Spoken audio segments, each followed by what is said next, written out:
అందరికీ నమస్తే. సీఎం రేవంత్ రెడ్డి గారు ఉస్మానియా యూనివర్సిటీలో హాస్టల్స్ ప్రారంభించిండు. అవి 2022లో శంకుస్థాపన జరిగినాయి. ఆ గవర్నమెంట్‌లోనే ప్లానింగ్ అయింది. ఆ గవర్నమెంట్‌లోనే డిజైనింగ్ అయిపోయింది. ఇది ప్రారంభించాలంటే యాక్చువల్‌గా ఒక 6 మంత్స్ బ్యాకే ప్రారంభించొచ్చు. పనులు చాలా స్లోగా నడిచి లాస్ట్‌కి ఇప్పుడు ప్రారంభించిండ్రు. సరే, ఏ గవర్నమెంట్ వచ్చినా ఆ గవర్నమెంట్ రెగ్యులర్‌గా చేసే ప్రక్రియనే. పోయినసారి గవర్నమెంట్ స్టార్ట్ చేసినా ఈ గవర్నమెంట్ ప్రారంభించడంలో తప్పేం లేదు. కానీ రేవంత్ రెడ్డి గారి స్పీచ్ ఎక్కడికైనా పోతున్నప్పుడు మనం ఏడికి పోతే ఏం మాట్లాడుతున్నాం, ఏడ పోయి ఏం చేస్తున్నాం, సావు కాడ పోయినా అదే మంత్రం, పెళ్లి కాడ అదే మంత్రం, ఎలుక గడిచిన అదే మంత్రం, కుక్క గడిచిన అదే మంత్రం అంటారు చూడు. రేవంత్ రెడ్డి గారు అట్లే అయిపోయింది.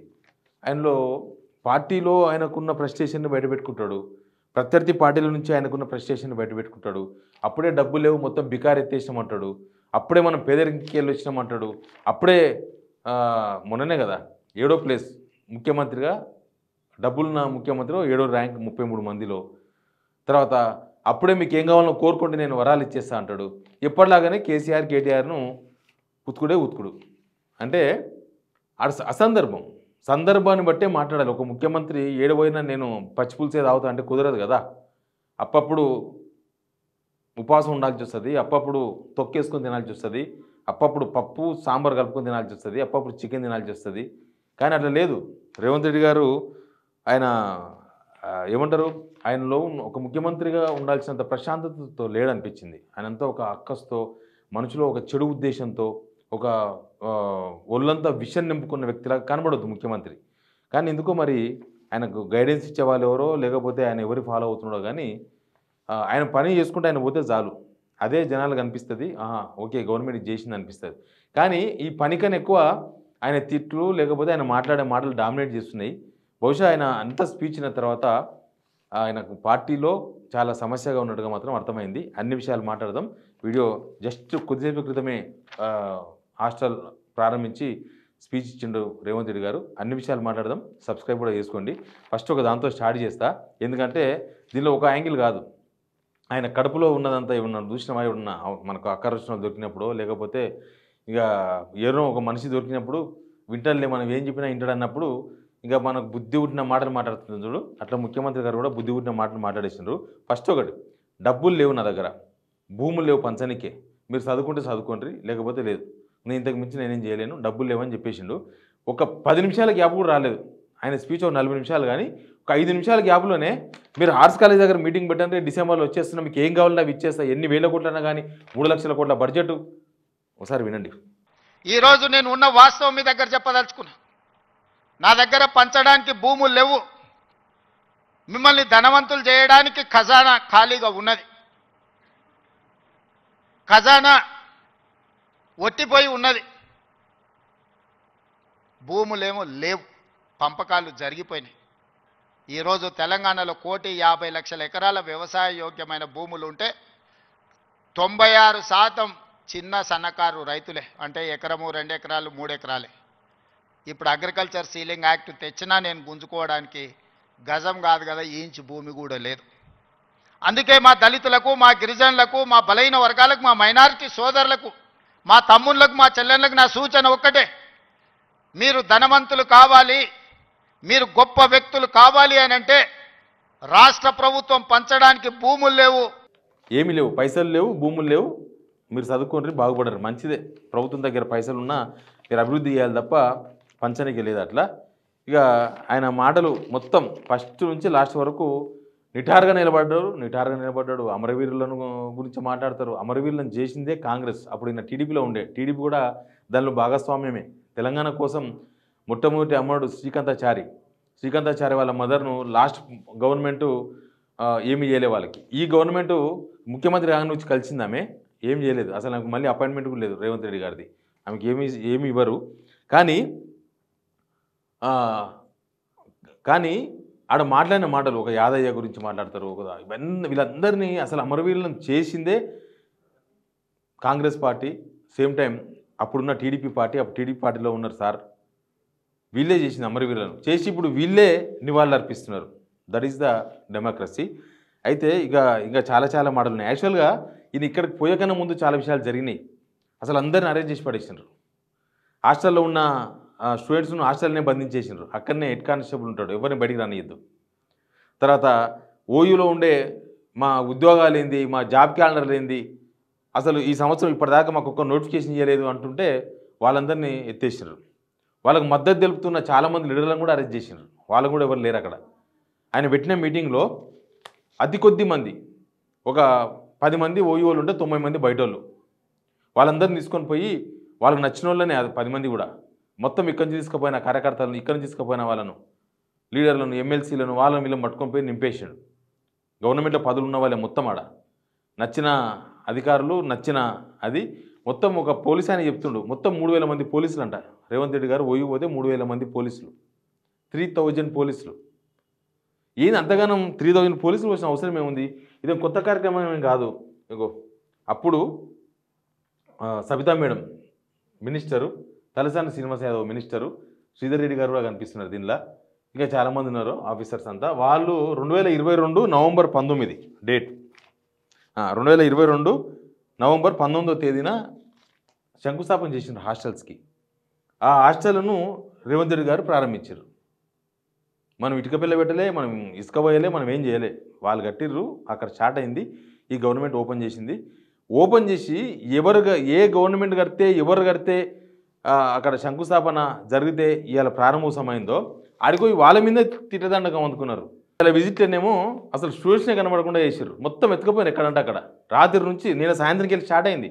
అశోక్ నగర్ నుంచి స్టార్ట్ చేస్తే ఓయూ దాకా ఎవ్వరు పిల్లలు కనిపిస్తే వాళ్ళు ఎక్కడి పిల్లలు, ఏం పిల్లలు, అంతా రేవంత్ రెడ్డిని వ్యతిరేకించే వాళ్ళే ఉంటారా? రేవంత్ రెడ్డికి జయగొట్టే వాళ్ళు కూడా కొంతమంది ఉంటారు. పాపం వాళ్ళని కూడా ఉంచారు. వాళ్ళని కూడా ఎత్తుకపోయారు. ఏమో ఇవాళ జై అంటారు, రేపు పొద్దుగాల వచ్చి రాయేస్తారు మనని. ఎత్తుకపోయి ఇప్పుడేమో నేను డిసెంబర్లో వస్తా. పోయిందే విద్యార్థుల కోసం, మీరు పోయిందే విద్యార్థుల హాస్టల్ ఓపెనింగ్ కోసం. కానీ విద్యార్థులకు సంబంధం విషయాలు కాకుండా అన్ని మాట్లాడేసిండ్రు. ఇదిగో విన్నాడు ఒకసారి.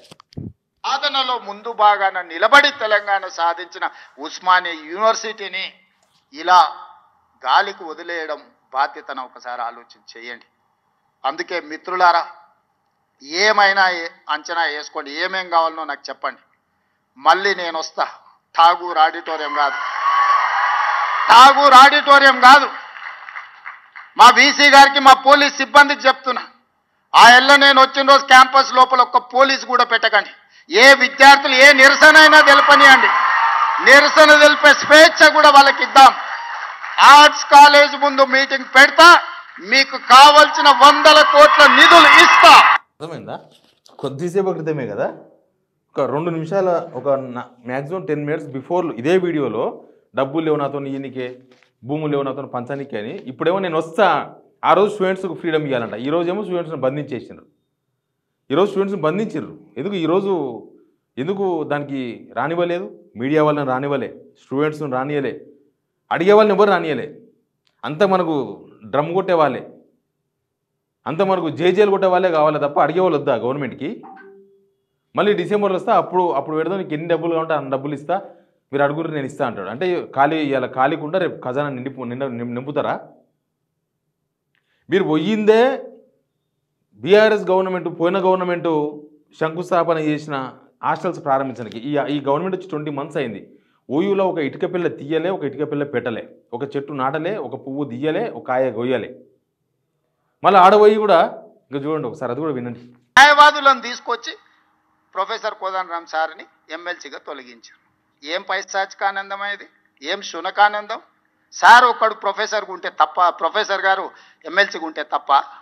మీ ఇంటిల్లి పాదు మంత్రులు ఉండొచ్చు, ముఖ్యమంత్రి ఉండొచ్చు, ఎమ్మెల్సీలు ఉండొచ్చు, ఎంపీలు ఉండొచ్చు, అన్నీ మీ కుటుంబం ఉండొచ్చు. కానీ పొలిటికల్ చేసి చైర్పర్సన్గా పనిచేసిన కోదండరామ్ గారు ఒక ఎమ్మెల్సీ ఉంటే మీ దుఃఖమేందని అడుగుతున్నా. నా మీద తీటు ఉందంటే నేను అర్థం చేసుకుంటా. ఆ సార్ ఏందే పాపం, ఇంటి తలుపులు వలగొట్టినా ఏమనలే సారు, నేనైతే చెంపలు వలగొడుతుంది. ఆయనను కూడా ఉండొద్దు ఎమ్మెల్సీ గాని అంటే ఎట్లాంటి ఆలోచనలతో ఉన్నారో ఒకసారి ఆలోచన చేయండి. నేను కాకుండా ఇంకెవరైనా ఉంటే కుమార్ గారు వైస్ ఛాన్సలర్ అవుతుండేనా? మీరు చెప్పండి, మీరు ఆలోచన చేయండి. జానయ్య గారు అక్కడ అవుతుండేనా వైస్ ఛాన్సలర్? కోదండరామ్ను అడ్డుకున్నారట. అసలు ఆడ ఒక బీసీ దాసోజు శ్రవణ్, ఆయన బీసీ, ఎంబీసీ, బీసీ కూడా కాదు, ఇంకోతను సత్యనారాయణ, ఎరుకల. మరి వాళ్ళకి రాకుండా అడ్డుకొని కోనరామ్ సార్కి నీకు అవే కావాలన్నా పదవులు? మీకు మంచి మంచి పదవులను ఇవ్వచ్చు కదా. ఆయన రాజ్యసభ పంపొచ్చు. ఎమ్మెల్సీలైనా ఎమ్మెల్యే కూడా ఎమ్మెల్సీ ఏమో మీ ఎంబడి తిరిగే తొలగించుకున్నారు. కోనరామ్ సార్కి ఏమో ఎప్పుడు ఊసిపోతావో తెలియని ఎమ్మెల్సీ పదవి ఇచ్చి అది పోయిన తర్వాత పోగొట్టరు నడిస్తే ఏమొస్తుంది? ముఖ్యమంత్రి గారు అంటే నేను 20 నెలలు ఒక మంచి పని కూడా చేయలేదా, నన్ను ఎందుకు అభినందిస్తలేరు? ఎవరు అభినందించాలి? కేసీఆర్ అభినందించాలన్నా, కేటీఆర్ అభినందించాలన్నా? ఎవరు అభినందించాలి మిమ్మల్ని? మీరు మంచి పనులు చేస్తే జనమే అభినందిస్తారు, నాలాంటి జర్నలిస్టులు కూడా అభినందిస్తారు. బాగా చేసిండు ఈ పని. నేను హైదరాబాద్ తీసుకొచ్చిన కొత్తలో మేమందరం బాగా తెచ్చిన సూపర్ అన్నాం. తర్వాత ఏమైంది? తర్వాత జనాల కడుపు కొట్టి జనాలు రోడ్డు మీద పడేస్తే ఇదేం హైదరాబాద్ భయ్ అని అందరం మాట్లాడాల్సి వచ్చింది. జనం సర్టిఫికేట్ కావాలన్నా, మీకు కేసీఆర్ సర్టిఫికేట్ కావాలన్నా? వినండి ఏం మాట్లాడుతుండో. ఏది చేసినా వద్దంటారు. ఈ వద్దనేటోళ్ళని ఏమనాలో మీరే చెప్పు. ఏదన్నా ఒక్కటన్నా అభినందించినా 20 నెలల అన్ని ఇచ్చిపెట్టుంది. వైస్ ఛాన్సలర్ నియమించిన మంచి పనే కదా. రిక్రూట్మెంట్ ఇవ్వమని అనుమతించిన మంచి పనే కదా. గలీజ్ అలవాట్లు ఉన్న గంజాయి డ్రగ్స్ను రద్దు చేయాలి, ఈపులు ఇరగొట్టాడని చెప్పిన అది అయితే మంచి పనే కదా. ఇవి కూడా అభినందించకుండా నన్ను తిడుతున్నారంటే వాళ్ళ ఉద్దేశం ఏంది, వాళ్ళ దుఃఖం ఏంది? మీకు వాళ్ళతో ఉన్న లాలూచేంది? గంజాయి అమ్మేటోళ్ళతోని, డ్రగ్స్ అమ్మేటోళ్ళతోని. దీపావళి పండుగ కంటే దావత్ చేసుకున్నాడంటే బామర్ది. మేము దీపావళి పండుగకు చిచ్చుబుడ్లు కాల్చుకుంటే వాళ్ళు సారా బుడ్లు పెట్టుకొని దావత్ చేసుకున్నాం. అందులో పట్టుకుంటే డ్రగ్స్ తీసుకున్నవాడు దొరికింది. అట్లా పట్టుకుంటారు అంటాడు. అంటే డ్రగ్స్ తీసుకుంటే పట్టుకోవద్దా? మీరే చెప్పుర్రి. వద్దు అని అంటే వదిలిపెడతాం. మరి మీరు అందరు కలిసి తీర్మానం చేస్తే గంజాయి డ్రగ్స్ తీసుకోవచ్చు, మనం ఏమనొద్దు. తెలంగాణ రాష్ట్రంలో వాళ్ళు చెప్పినట్టు మరి అట్లాంటి రాజ్యాంగం ఏదైనా ఉంటే నాకు చూపిరు. అర్థమైందా? దీన్ని ఏమంటారు తెలంగాణ భాషలు అంటే అన్నం పెట్టినని కంచంలో మన్ను వచ్చేవాడు అనమాట. పొయ్యిందే ఆ గవర్నమెంటు వాళ్ళు శంకుస్థాపన చేసిన హాస్టల్స్ ప్రారంభించారు నీకే మీరు. కానీ ఉస్మానియా యూనివర్సిటీ ఇంకా చాలా దరిద్రమైన మాట్లాడిండు. మొత్తం వెంచర్ వేసి అమ్ముతారంట. ఊపుకుంటారు స్టూడెంట్స్, వెంచర్లు వేసి అమ్ముతారు. ప్లాట్ మళ్ళోసారి వస్తే ప్లాట్ చేసి అమ్ముతారు. భయం పుట్టినట్టుంది ఆల్రెడీ. వెంచర్లు వేసి అమ్ముతారు, ప్లాట్స్ వేసి అమ్ముతారు. మళ్ళొస్తే వెంచర్లు వేస్తే వాళ్ళు ప్లాట్ చేస్తే అయితే హాస్టల్ కట్టిస్తారు. ఎవరన్నా పెద్ద పెద్ద హాస్టల్స్, చిన్న చిన్న హాస్టల్స్ కాదు. నాకు తెలిసి తెలంగాణ వచ్చిన తర్వాతనే హాస్టల్స్ దండ కట్టినాయి. అంతకుముందు ఎప్పుడో ఒక 60-70 ఏళ్ళ క్రితం కట్టినాయి. అప్పుడెప్పుడో స్వాతంత్రం వచ్చిన కొత్తలో ఉస్మానియా యూనివర్సిటీ పెట్టిన కొత్తలో కట్టినాయి అవి. ఇంకా అంతకుముందు కట్టినవి కూడా ఉన్నాయి. తెలంగాణ వచ్చినాకనే హాస్టల్స్ కట్టిరు, పెద్ద పెద్ద హాస్టల్స్. ఆ హాస్టల్స్ ప్రారంభోత్సవానికి పోయి అవి మాట్లాడుతుండు. అసలు ఉస్మానియా యూనివర్సిటీ గడ్డ మీద ఇట్లాంటి మాటలు మాట్లాడొచ్చా? ఆ గడ్డకు మీరు ఏం చేస్తారు? ఉస్మానియా యూనివర్సిటీ పిల్లలకి ఏం చేస్తారు? ఇంకేమైనా మాట్లాడవచ్చు. కానీ ఉస్మానియా యూనివర్సిటీ పిల్లల మీదనేమో ఇది మనకు ఆ పిల్లల మీదనేమో నమ్మకం లేదు. ఇక్కడికి రాని విద్యార్థులకు నేను సూచన చేయదలుచుకున్నాను. మీకు వ్యతిరేకంగా నిర్ణయాలు చేసేటోళ్ళు, మీకు నష్టం కలిగించేటోళ్ళు, మిమ్మల్ని కష్టపెట్టిన వాళ్ళని మీరు వ్యతిరేకించండి, నిరసన తెలపండి. మీకోసం పనిచేయాలన్న ఆలోచనతో మీ ఫైనల్ వీడియో అనేది విద్యార్థులు రానోళ్ళు కాదు, రానియలేదు విద్యార్థులను. ఇంతకుముందు నేను చెప్పినా కదా, ఎక్కడెక్కడ మొత్తం బంధించి పడేసినారు. అసలు ఉస్మానియా యూనివర్సిటీలో కొత్తగా వీళ్ళు 20 ఏళ్ళ నుంచి ఎవ్వరు పోలేదు, ఈయనే పోయినన్నారు కదా. 20 ఏళ్ళు ఏం కాదు, స్నాతకోత్సవాలకు 100 సంవత్సరాలు పూర్తయిన దానికి రాష్ట్రపతి అప్పుడు ప్రణబ్ ముఖర్జీ, కేసీఆర్, ఇంకా దత్తాత్రేయ గారు, శ్రీహరి, వీళ్ళందరూ ఇంకా వేరే పార్టీలో ఉన్నారు. కేకే, పీకే అందరూ ఉన్నారు. వీళ్ళందరూ ఉస్మానియా యూనివర్సిటీ పోయినరు. 100 సంవత్సరాలు అయింది ఉస్మానియా యూనివర్సిటీ అని. ఈ శంకుస్థాపన జరిగింది 2022లో. దీన్ని ఎవరెట్లా అర్థం చేసుకుంటారో తెలియదు. కానీ చేసింది ఏం లేదు. 20 monthsలో ఉస్మానియా యూనివర్సిటీలో మనం చేసింది ఏం లేదు. కానీ చేసిన వాళ్ళ మీదే పోయి మాట్లాడుతున్నారు మీరు. అడినోళ్ళు ఏమనుకుంటారు, ఇన్నోళ్ళు ఏమనుకుంటారు? పిల్లల్ని రానియకుండా అరెస్టులు చేసి, పిల్లల్ని రాకుండా హాస్టల్లో బంధించేసి, మొత్తం మూసిపిచ్చి ఎక్కడదక్కడ 20 yearsలో పోలేదని చెప్పారు కదా. 20 yearsలో వీళ్ళు పోయినారు. కానీ 20 years కాదు, ఉస్మానియా యూనివర్సిటీ చరిత్రలోనే ఫస్ట్ టైం మొత్తం బారికేడ్లు వేసేసి, మొత్తం చుట్టుపక్కల మొత్తం మూసేసి పోయిన ఏకైక ముఖ్యమంత్రి రేవంత్ రెడ్డి గారు. Please subscribe signal TV.